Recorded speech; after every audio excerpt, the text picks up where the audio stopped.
এটা আমার খালা। ও, ভালো আছেন খালা? হ্যাঁ মধু, ভালো আছি। তুমি আমার মেয়েটুককে যেভাবে আগলে রেখেছো, তোমার এই ঋণ আমি জীবনে শোধ করতে পারবো না। আরে না না খালা, আমার জায়গায় অন্য কেউ থাকলে এটাই করতো। থাকো বাপ, চমা, না হলে আমার ট্রেনটা মিস হয়ে যাবে। তুমি আবার দিল্লি যাচ্ছ নাকি? হ্যাঁ। তোমাকে আর দিল্লি যেতে হবে না, বাড়ি ফিরে যাও। কেন মধু? ও কাজে না গেলে বোনের অপারেশন করাবে কি করে? ও ব্যবস্থা আমি করে ফেলেছি। এই নাও সালমা, পুরো 2 লাখ টাকা আছে।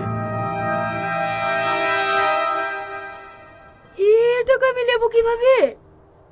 ধরো তো, তোমার বোন আমার বোন না? কিন্তু আচ্ছা ঠিক আছে, ধার হিসেবে রাখো। যদি কোনোদিন পারো তাহলে ফেরত দিয়ে দিও, কেমন? সত্যি তোর মতো মানুষ হয় না। আরে আরে, আবার কান্না কেন? চলো তোমাকে বাসে তুলে দিয়ে আসি। তুমি আমার কষ্ট করবে কেন? হ্যাঁ, আমি সালমাকে বাড়ি নিয়ে যাবো। কেন, আপনি দিল্লি যাবেন বললেন যে? ও দিল্লি পরে যাব, আগে সালমাকে বাড়ি পৌঁছে দিয়ে আসি।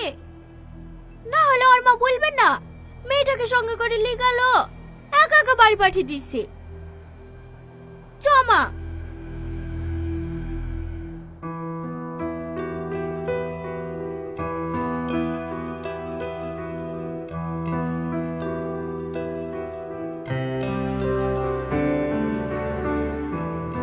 সময় মতো খাওয়া দাওয়া করবা, আর রুমটা যেভাবে গুছিয়ে রেখেছি সেভাবেই রাখবা।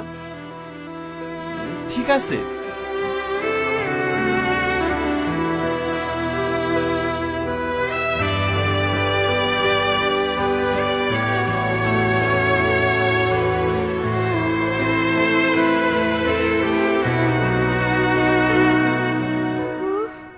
কিছু বললা?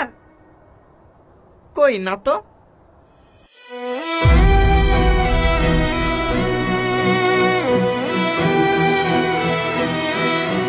চলো ভাই, আমাদের আবার বাসে লেট হয়ে যাবে।